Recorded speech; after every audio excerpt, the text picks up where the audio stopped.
Good morning and welcome to Frankly Speaking here on WYDC TV Big Fox. I'm your host, Frank Acom, and we are broadcasting live from the Hesselson studio here on Marcus Street in Corning. Thank you so much for joining us, just making sure everything's looking fine.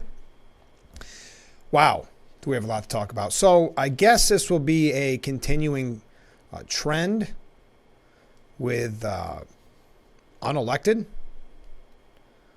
in a way, leaders, judges deciding against Trump being on the ballot. In this case, the Secretary of State, who was appointed by the legislature, the way I understand it, has booted Trump off the main ballot. We're going to talk about that coming up in a little bit. We do have a couple New York issues as well if we get a chance to get to it. Thank you for the virtual waves this morning.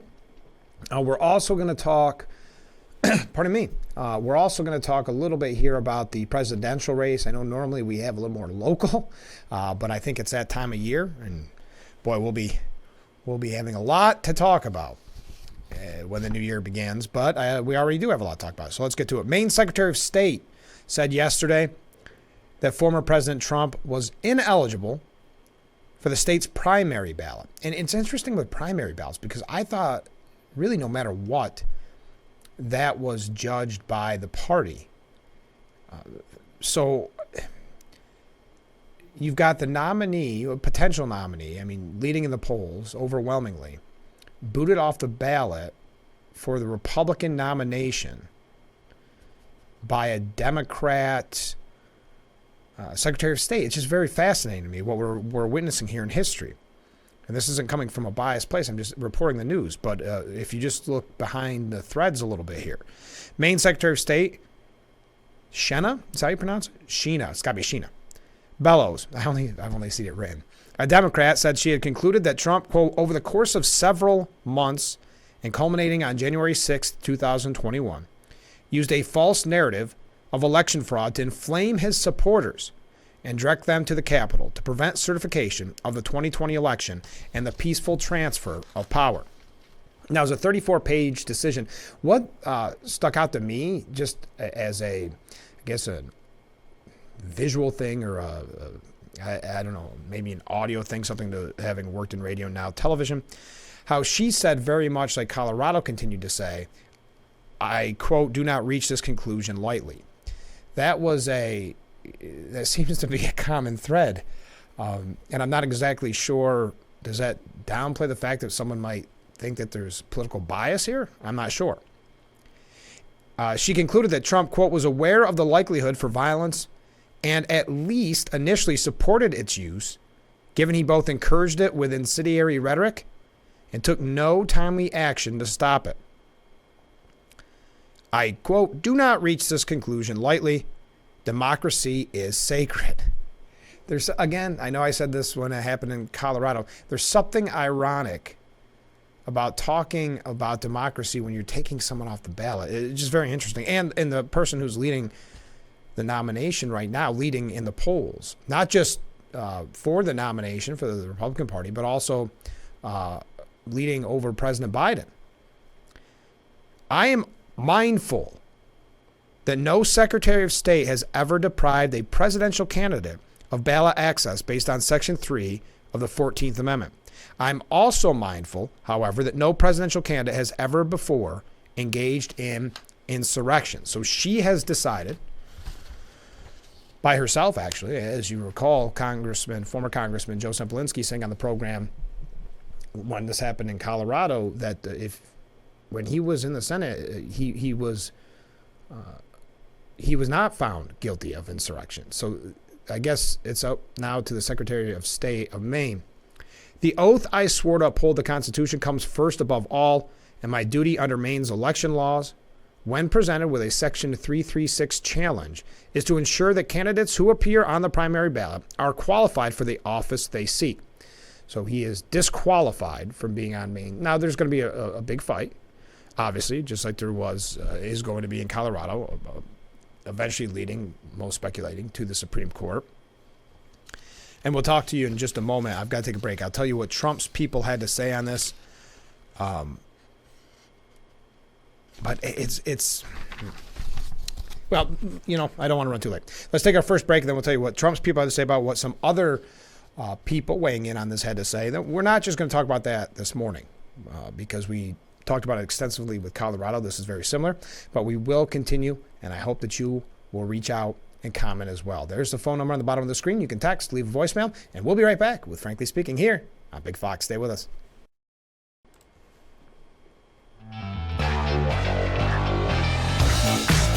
Look at that beautiful view of Market Street on this rainy morning. Welcome back to Frankly Speaking here on WYDC TV. Big Fox again. I'm your host, Frank Acom. We're talking about Trump being disqualified from the Maine 2024 Republican primary ballot. As I mentioned before break, and I think it is important to mention this, that the U.S. Senate did not convict the former president after he was impeached by the United States House. So I think that's important. And as a matter of fact, this Bellows, who made this decision, she also bemoaned that fact in tweets at the time, also calling the Capitol attack an insurrection. This is before she made this decision. So Trump campaign spokesman Stephen Chong said, quote, "We are witnessing in real time the attempted theft of an election and the disenfranchisement of the American voter. Democrats in blue states are recklessly and unconstitutionally suspending the civil rights of the American voters by attempting to summarily remove President Trump's name from the ballot. Make no mistake, these partisan election interference efforts are a hostile assault on American democracy. Biden and the Democrats simply do not trust the American voter in a free and fair election and are now relying on the force of government institutions to protect their grip on power." Well, I think to that point, let's take a look at it where he says Biden and the Democrats simply do not trust the American voter in free and fair elections. I would say, if you look at it maybe as a Democrat who's watching this all closely, just like Republicans are, and you see that, and maybe you want to push back on that statement. But if you really think about it, isn't that what happened to Bernie Sanders supporters? That the powers that be anyway in the Democrat Party said that essentially their own voters, Democrat voters, couldn't be trusted at the time. So they put the quote unquote fix in for Hillary. So I don't think this should come as a surprise. I do, and I actually, Stephen Collinson said it from CNN without completely saying it. But it makes it more difficult to run on the savior of democracy when these type of things are happening. And it plays, as I've said numerous times, if someone doesn't like Trump that much, maybe even hates Trump, I would think you would be looking at this, and please, you see the number on the bottom of the screen. Let me know your opinion. I would love to know. It plays into, anyway, for lack of a better term, what Trump's been saying all along. And that's why when things like this happen, his poll numbers continue to go up. Democratic Representative Jared Golden of Maine, who voted to impeach Trump, as a matter of fact, and does, quote, not believe he should be reelected as president of the United States, he criticized the ruling. "We are a nation of laws. Therefore, until he is actually found guilty of the crime of insurrection, he should be allowed on the ballot." Senator Susan Collins of Maine said Maine voters, quote, should decide who wins the election. Now, and this is an important point, not a Secretary of State chosen by the legislature. So just like when we learned that governors appointed those judges in Colorado,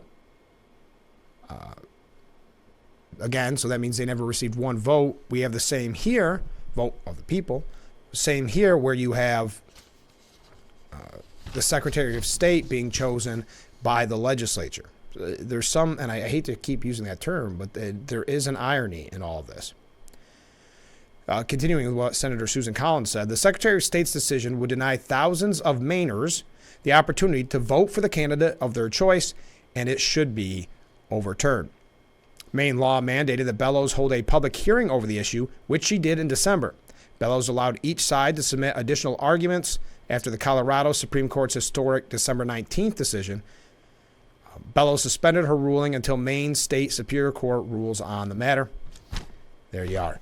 Okay, so that's your update. I'm going to give you, when we come back from break, a look at some of what everybody's saying. That's what our goal, of course, on this program is, so you can make the decision for yourself. Stephen Collinson does have a piece at CNN, clearly not a Trump supporter, either CNN or Stephen Collinson. So we're going to talk about that quickly. We will get into a little bit, and I really don't want to spend a lot of time on it. Nikki Haley, the media and the people that were supporting her, I mentioned this yesterday. They're seeming to turn on her. Now, you could say, is it because of the gaffe that she made about the Civil War and slavery? Is it maybe because there started to be whispers that former President Trump may pick her as a VP? I'm not sure, but they are definitely, those who were praising her and propping her up are now turning on her very quickly. So we'll get to that maybe in some depth, and just elections in general and some New York State issues. So stay with us. We'll be right back. We're Frankly Speaking here on WYDC TV, Big Fox.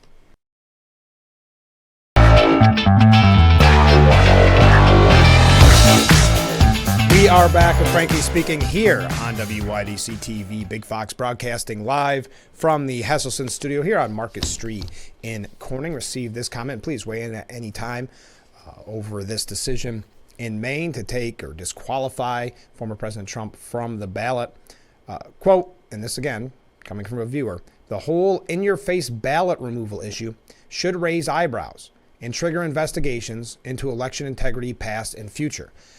Do you think, how much of this, I don't really have any reason to believe this except for the comment of, I do not take this decision lightly. How much of this is Bellows making a name for herself?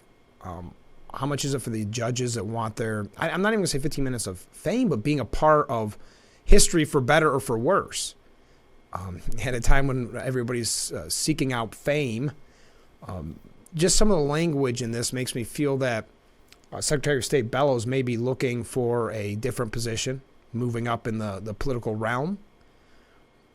Just the way that I read, that's just how it fell on my ears, more of a very political statement than necessarily a judicial one, perhaps. So as I mentioned, Stephen Collinson from CNN, not a Trump fan, said Maine pitched the 2024 election into deeper chaos. Chaos has been the word lately. And constitutional confusion by becoming the second state to throw Donald Trump off the ballot.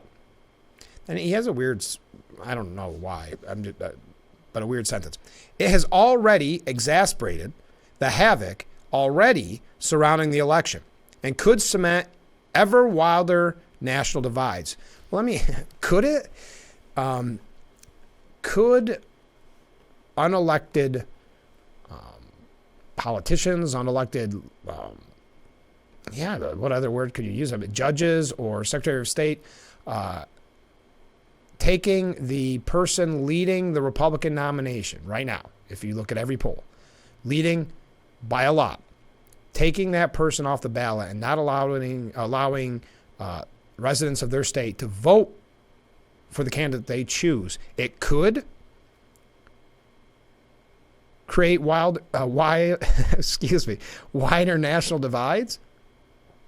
I think that goes without saying. At a time when we're so divided in this country, these are the kind of things that don't help heal that divide. But also, again, I'm going to keep saying this point, it goes back to what the former president has been saying from the beginning, that he's there fighting for the forgotten men and women. So if you are a Trump supporter, don't you see that and say, wait a minute, they're saying I shouldn't even have a voice. I shouldn't even get to decide. I don't agree with much of what Collinson says in this piece, but I will say that it has, if you want to use the word chaos, it has created more chaos and constitutional confusion. And then he talked about Nikki Haley and her gaffe, and this may be to my point of why are they turning on Nikki Haley so much? Not just because of the gaffe, but why so much before even the gaffe? Is it because maybe she was going to be picked as VP? Maybe. It didn't sound like that, but it was talk for a while. Or is it this?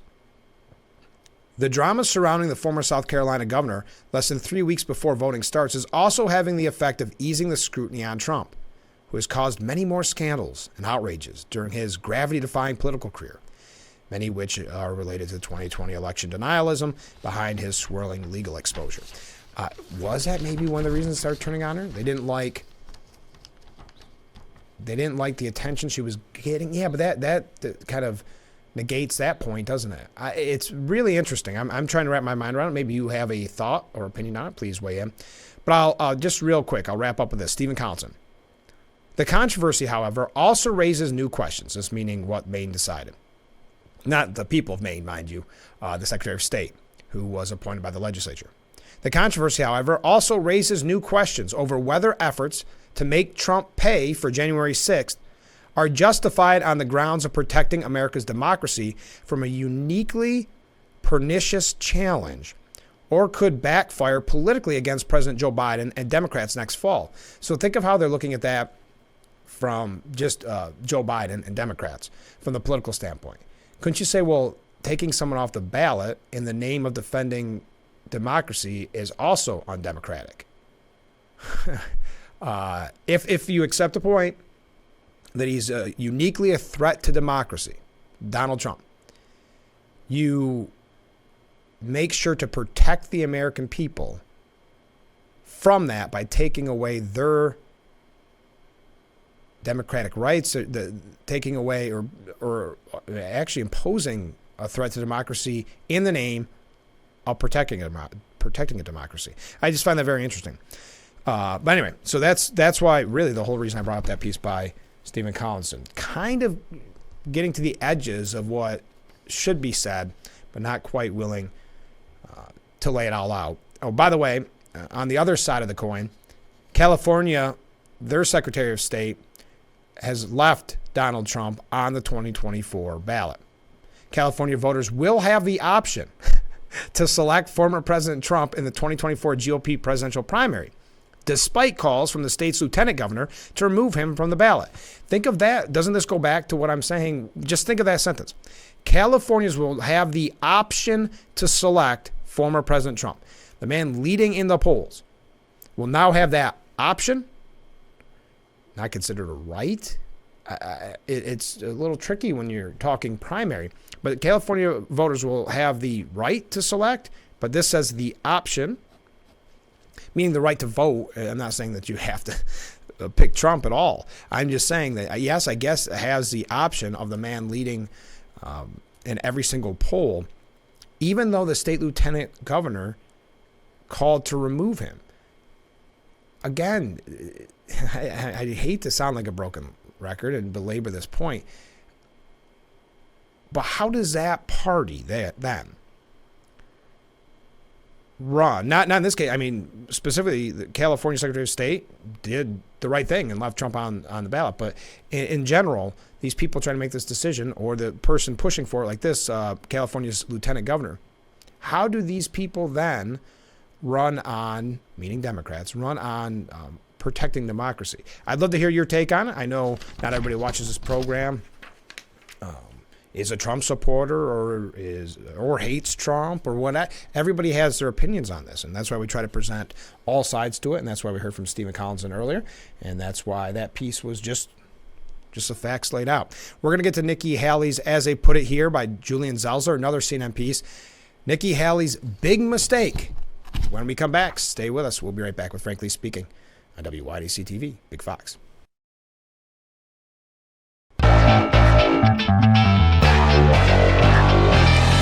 And we are back with Frankly Speaking here on Big Fox, broadcasting live from the Hesselson studio. So I know I was going to mention Julian Zelzer, but the idea here is, and it's an opinion piece you can find at CNN, that Nikki Haley's big mistake, that gaffe, there was something more nefarious behind it than a typical political gaffe, that it actually struck at, quote, the heart of a decades-long power struggle over our nation's history. And wrapping up here, because it's quite a lengthy piece, saying, though the fierce response to Haley's statements comes at a moment when many educators are extraordinarily frustrated and upset by the right's efforts to erase and revise U.S. history. So that's what they're suggesting that she has done here. Again, backtracking on it, making a mistake, but they're reading something nefarious into her original mistake.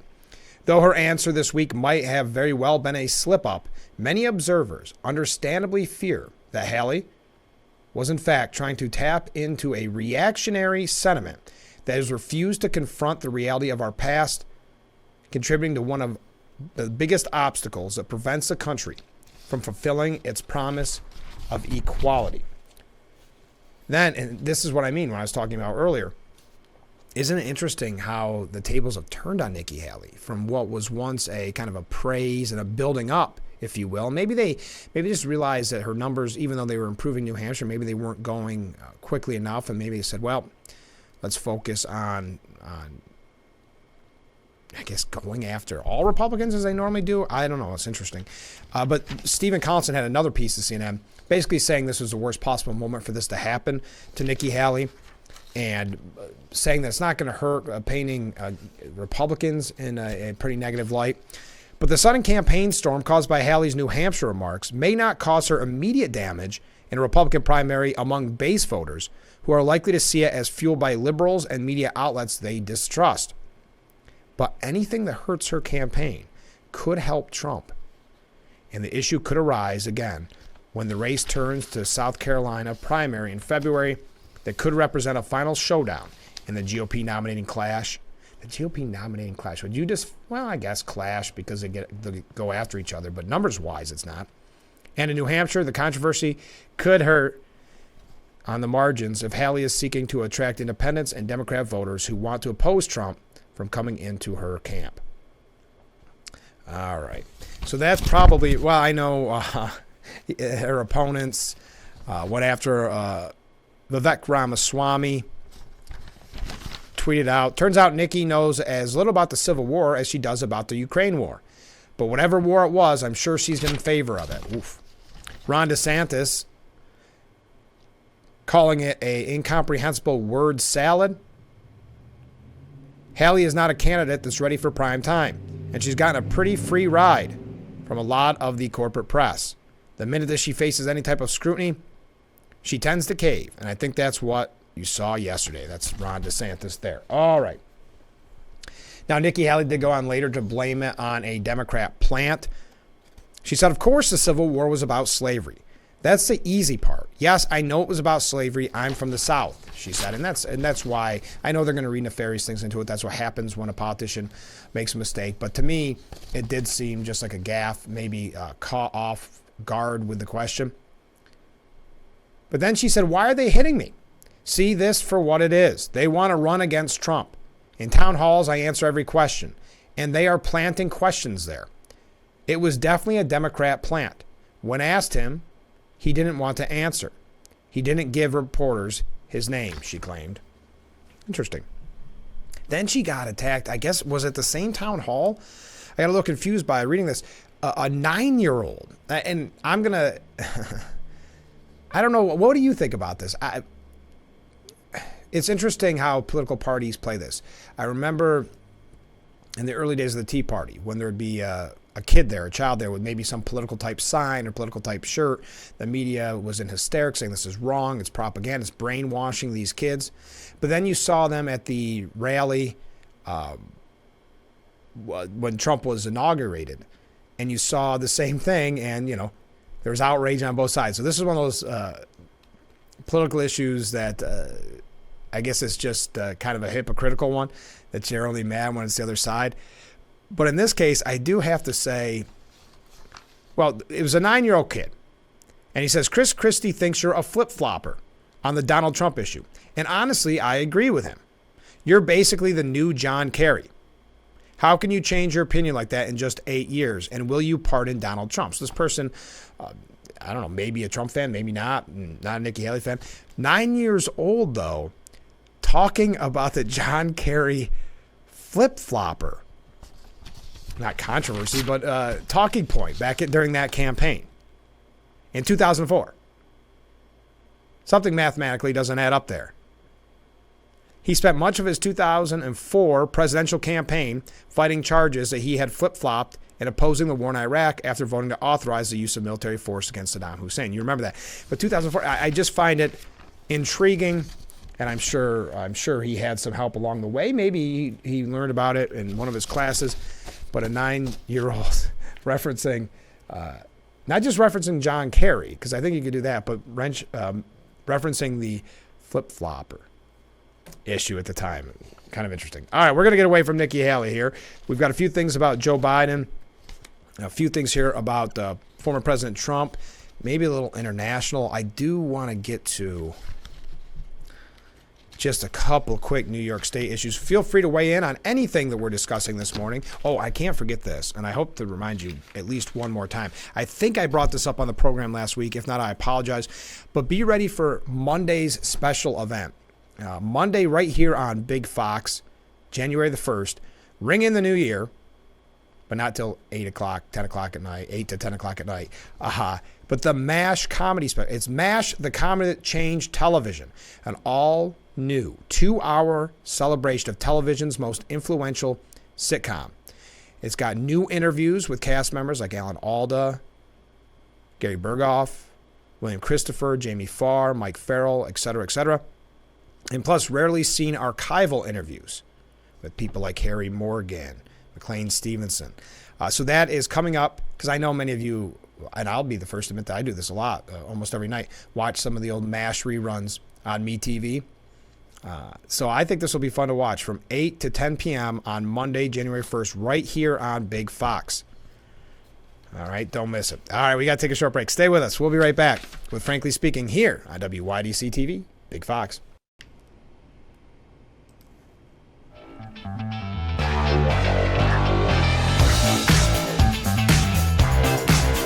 Thank you so much for joining us on this morning's broadcast of Frankly Speaking on Big Fox, broadcasting live from the Hesselson studio. Before we get back into presidential and maybe some other international issues, I wanted to bring it back to New York because I don't want to forget this if we run out of time. So the redistricting commission to redraw those maps here in New York State met for the first time in Albany yesterday. Now, why is that important? The state's independent redistricting commission met in Albany Thursday, the first time since being ordered earlier this month by New York's highest court to redraw congressional lines. So they meet for the first time, even though they were told towards the beginning of the month. So you've lost a full month. But remember, the deadline for this, and by the way, this was just basically a constitutional meeting. This was about just procedural issues. They even admitted that it wasn't going to, quote, satisfy nationwide interest in the outcome of the redistricting process, because many people are looking to what happens in New York because it has implications on who controls the House in 2025. Because remember, and this was their words, many people's words that supported this even, that the last lines were drawn in a way that made them some districts extremely competitive, which I would think is what you want from a congressional race. But I guess because it didn't necessarily go the way Albany had hoped, and Governor Hochul and others had hoped, that it's time to reconsider those. But they have their first meeting, so they lose almost a month. Remember, the deadline is February 28th, 2024. Next year. February, it's December 29th. And I thought it was March 1st, but former Congressman Joe Semplinsky said the other day, I think it must be March 1st, right around there. That's when congressional candidates have to start getting their petitions out there. Now, Joshua Solomon is suggesting that the New York congressional maps may remain similar with proposal. The state legislature may be left to consider whether to adopt congressional boundaries that are very similar to the ones already in place when lawmakers vote on establishing those for the remainder of the decade, following a recent Court of Appeals ruling that restarted the process. The whole thing is turned on process, said Commission Vice Chair Charles Nesbitt. No one has declared the map illegal or inappropriate in any way, continued Nesbitt. It turns on the process. So that is sort of the same situation we faced with the assembly, and we did what we did. And everything we do here, you can look at as precedent. Will we follow the process exactly? That remains to be seen. But you can be instructed by our earlier results. So could be similar. That it's more about the process, is what others said on both sides of the aisle. We will see. We will watch closely. I just want to give you that update. It's funny how Albany works sometimes. I know it's a commission, but imagine being told by your boss, hey, at the beginning of the month, you've got a short deadline, so you better get your work group together and start working on that. And you wait until December 28th when the deadline is less than 2 months away. Okay, back to the national front. James Bovard, and it's a very lengthy piece. I would just recommend it, just before we go to break, I wanted to recommend it to you. Joe Biden and the left are putting the rule of law at risk. And he goes through some various avenues where he believes this. One being trying to erase student debt for votes, and the way he's circumvented the court's decision to continue down that process, basically making it sound like he has unlimited power to waive any obligation to the federal government. But maximizing dependency is a recipe for perpetrating Biden's power. The Biden administration canceled the food stamp work requirements for able-bodied adults without children as well in 2021. Anyway, this goes through, it's about 5 or 6 pieces, but it goes through some of the things you may have forgotten through the years, and I thought it may be worth your time because we still have a lot to get to, and we have very little time to get there. Also, because we're going to move away from Joe Biden here for just a moment, but I think a lot of people, really on both sides of the aisle, have been somewhat critical of Harris, or maybe not critical of Vice President Harris, but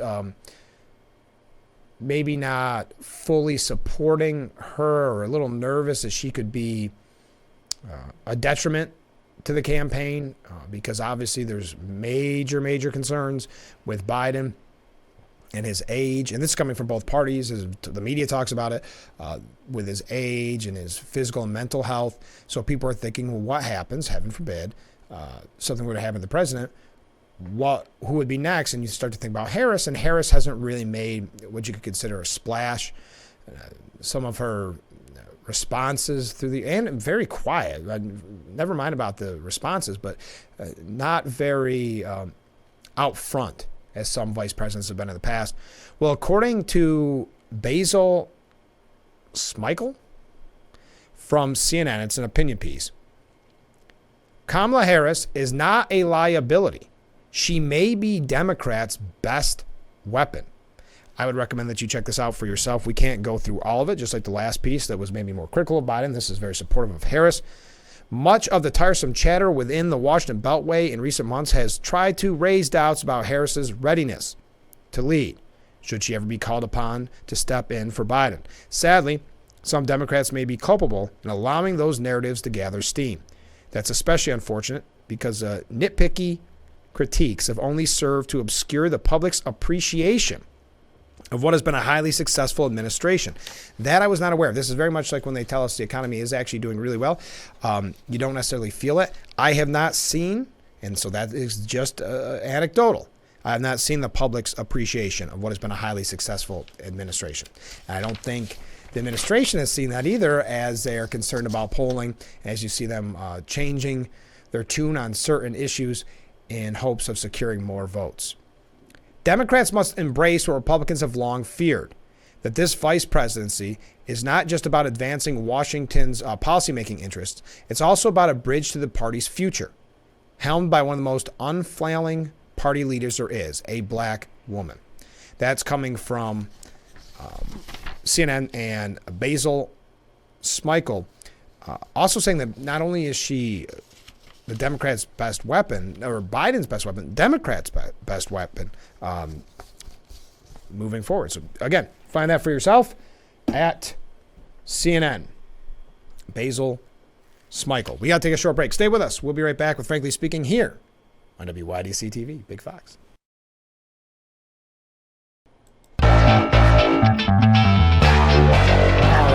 I've been going on so many tangents this morning that we are running late, so I have another break coming up shortly.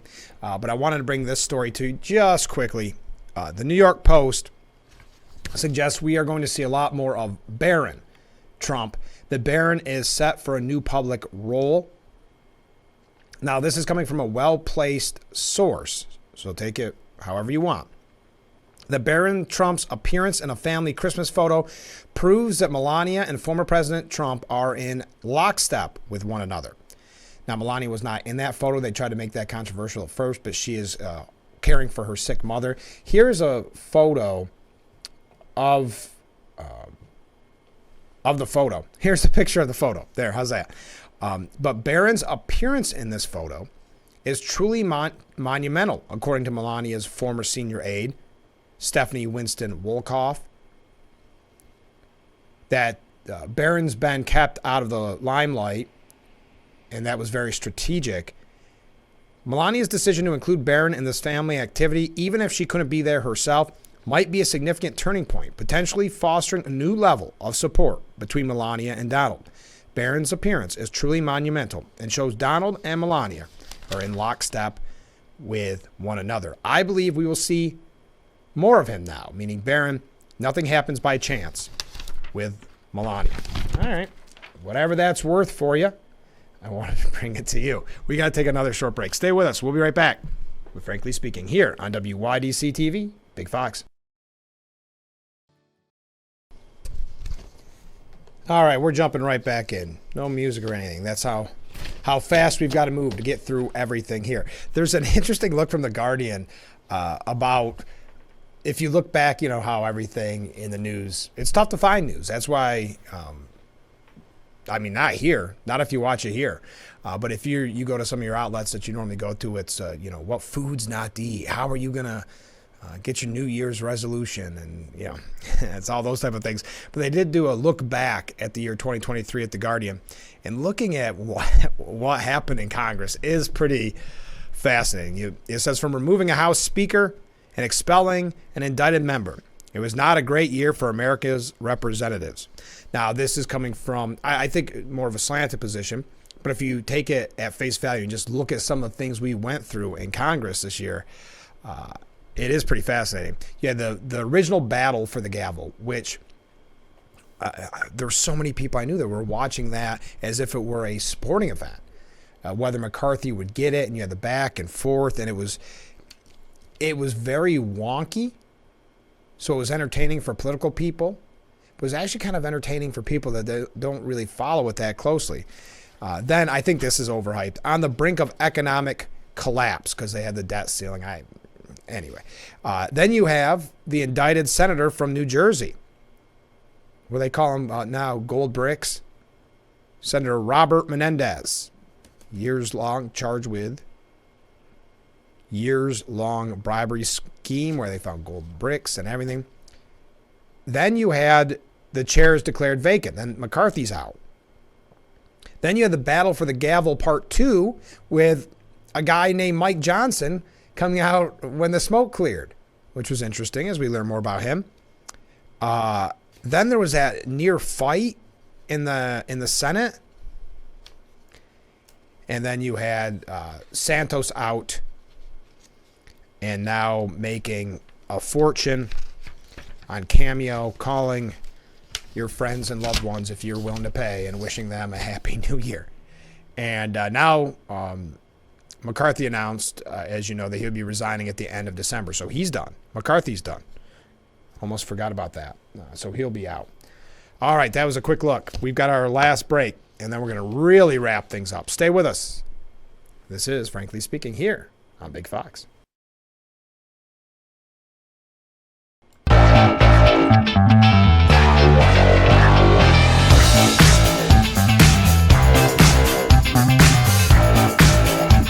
Thank you again for joining us here on Frankly Speaking. Another quick edition. Went so fast. We had so much to cover. As I said, a lot of outlets don't seem to have all the news that we're able to pack in just an hour.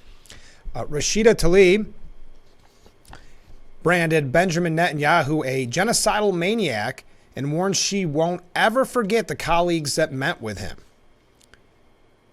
Now, she's, of course, a member of the squad, tweeting out, "Genocidal maniac. Every member of Congress who sits down with this murderer is supporting a war criminal." Sharing a graphic from left-wing independent news outlet Democracy Now!, claiming that Netanyahu is, quote, working to move Palestinians out of Gaza. "We will never, ever forget," she added. I'm so sick and tired of our country funding and supporting a genocide and war on children. Please don't stop talking about Palestine.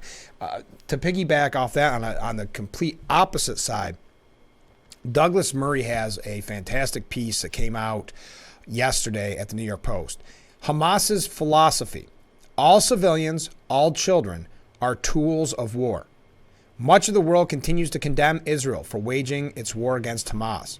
As the casualty figures on both sides grow, Israel is facing the usual calls for a ceasefire, a call which this country has rightly not joined in. But as well as the Hamas's supporters and anti-Semites who hurl accusations against Israel, whatever it does, there are also well-meaning people who generally do not seem to understand the war that Israel is fighting. And I don't think that's with Tlaib, but I do give some people the benefit of the doubt that are using the same talking points because they've been misled by the media. They've been misled by maybe politicians that they support. Every time a home is destroyed in Gaza or a civilian building is targeted, much of the world seems bewildered and outraged. They don't understand. This is why I think he's got a good point. There are genuine, well-meaning people that look at it and go, well, that doesn't seem right. It's because Hamas, every death is because of Hamas in this scenario. For instance, take the case the other week when photos emerged of Hamas terrorists in Gaza stripped to their underwear by the IDF. There's outrage in the media. People who had no desire to speak up when Israeli women were raped suddenly seemed furious as suspected terrorists might have been stripped down to their underwear. They don't realize there's potential for suicide bombs and the like. Again, I'm out of time, but they go through really graphic stories here. About, and again, a lot of it's the media. A lot of the media uses, unfortunately, Hamas's talking points. I think it's led a lot of people that if they could really see behind that curtain and see what's actually going on, to change their opinions on it. But that's why we're concerned here that if Biden continues, Biden's been doing good on it, but he's starting to show a little more weakness.